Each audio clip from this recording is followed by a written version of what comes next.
Unified 911, anong matutulong namin sa'yo? Anya ti maitulong mi ken kapo. Anong may tatabang ko sa Unsay imo? akong ikatabang nimo? Ngini makadabang na misal ka no.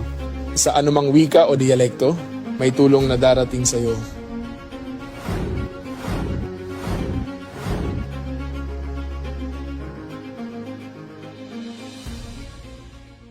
Lilingkod sa bawat Pilipino at magbibigay ng tamang impormasyon para sa tahimik at maayos na Pilipinas. Police News Network, alagad ng batas, tagapagtaguyod ng balitang pulis, sandigan ng mamamayan, patnubay ng katotohanan.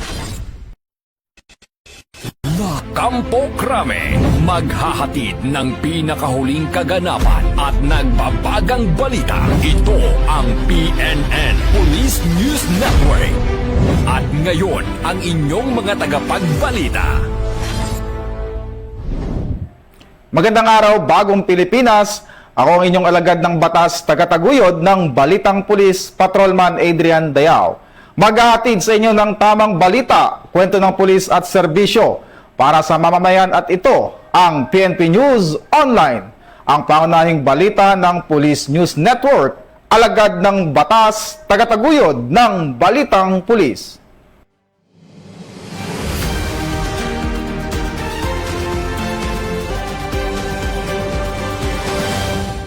Narito ang mga balitang hatid ng ating PNN correspondent mula sa iba't ibang panig ng bansa.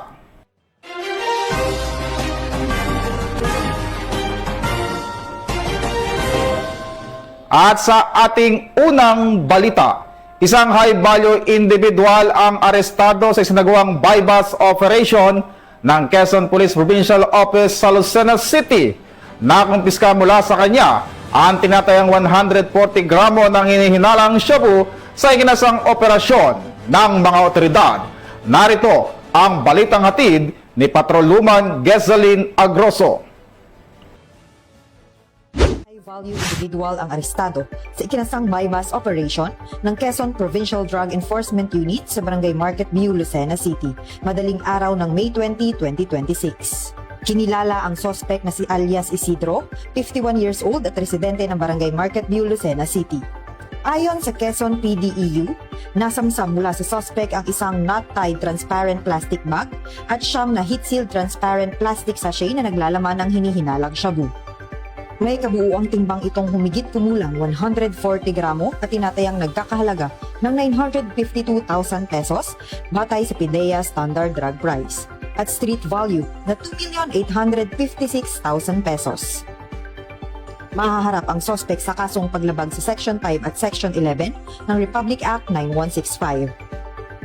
Samantala, iginiit ng Provincial Director ng Quezon PPO na si Police Colonel Romulo A. Albacea na magpapatuloy ang pinaiting na kampanya ng kapulisan laban sa iligal na droga upang mapanatili ang kaayusan at kaligtasan sa lalawigan.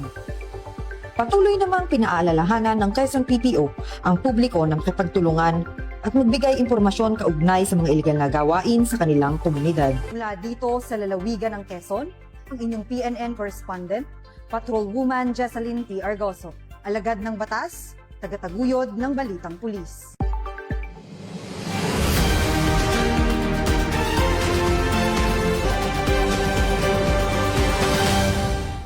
Sa ibang balita, siyam na individual ang sinampahanan ng kaso ng Manila Police District kaugnay sa naging magulong Labor Day rally sa Maynila. Police Staff Sergeant Lionel Morpon sa detalye. Isang kilos protesta noong Mayo 1, taong 2026 sa kahabaan ng TM Calao Avenue, corner Roas Boulevard sa Ermita, Maynila.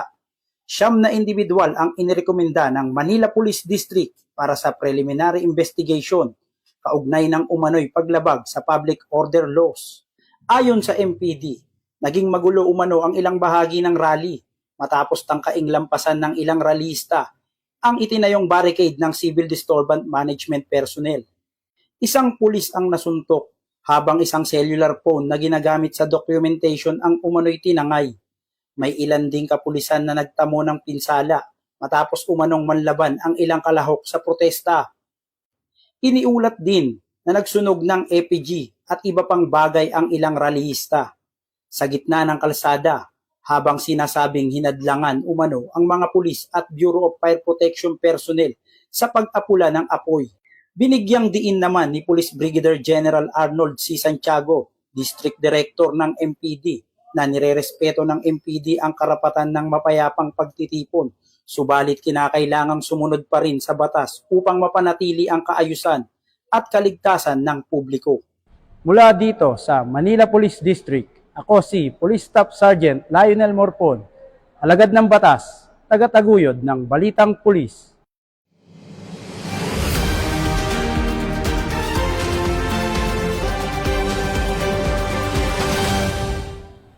Maraming salamat sa Staff Sergeant Morpon. Mahigit 5 milyong pisong halaga ng mga laptop ang nakumpiska ng CIDG o ang Criminal Investigation and Detection Group sa isinagawang operasyon sa Cebu City, habang 2 individual ang inaresto. Nakibalita dyan si Patrolman Don Brosas.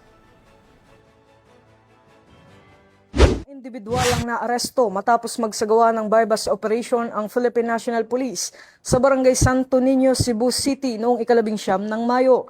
Sa operasyon na pinangunahan ng CIDG Mandaue City Field Unit, CIDG Regional Field Unit 7 at RIU 7, nasabat ang humigit kumulang 207 assorted laptops na may tinatayang halagang 5.3 milyong piso.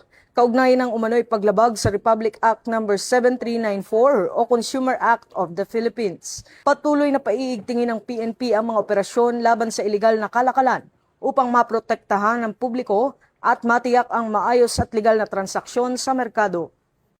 Mula rito sa Campo Crame, ako ang inyong PNN correspondent, Patrolman Don Brosas, alagad ng batas, tagataguyod ng Balitang Pulis.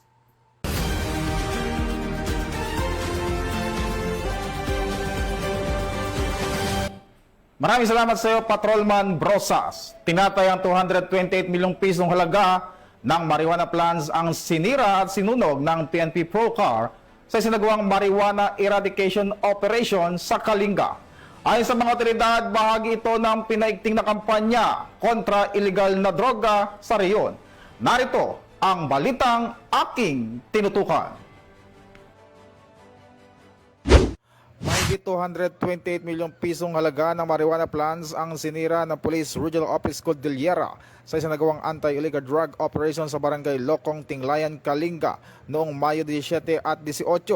Ayon sa PNP, nadiskubre ng mga operatiba ang malalawak na taniman ng marijuana sa kabundukan kung saan agad nilang binunot at sinunog. Sa unang 2 operasyon, nasa 840,000 fully grown marijuana plants na nagkakalaga ng humigit kumulang 168 million pesos ang winasak ng mga otoridad. Samantala, sa hiwalay namang operasyon, karagdagang 300,000 fully grown marijuana plants na tinatayang nasa 60 million pesos ang nadiskubre at sinira. Binigyan diin ni PNP Chief Police General Jose Melencio Nartates Jr. na magpapatuloy ang pinaigting na kampanya laban sa illegal na droga, partikular sa mga lugar na ginagamit sa pagtatanim ng marijuana. Mula po dito sa tanggapan ng Pambansang Pulisya ng Pilipinas, ako po si Patrolman Adrian Tayaw nagpapalita para sa Police News Network, alagad ng batas, tagataguyod ng Balitang Pulis.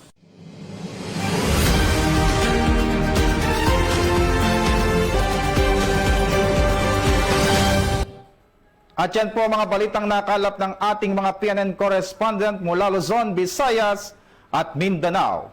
Para sa mas malawak at mabilis na ulat ng mga balita, i-like, follow, and share kami sa aming official social media accounts ng Police News Network. Ganon din sa aming YouTube channel at X o Twitter account para sa mga live stream at replays. Manatiling mapagmatsyag at laging alamin ang totoo.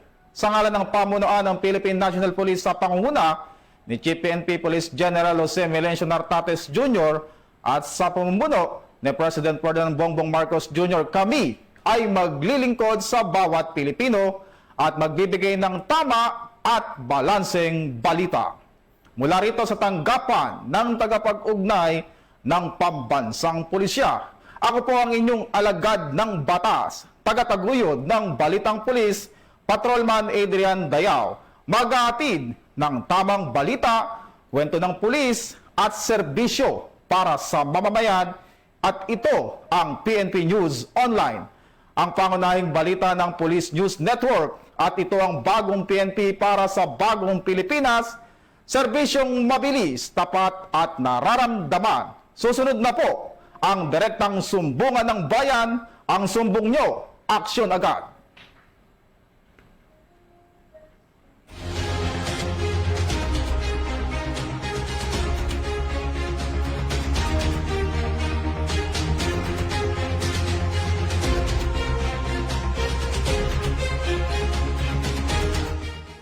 Police News Network, alagad ng batas, tagapagtaguyod ng balitang pulis.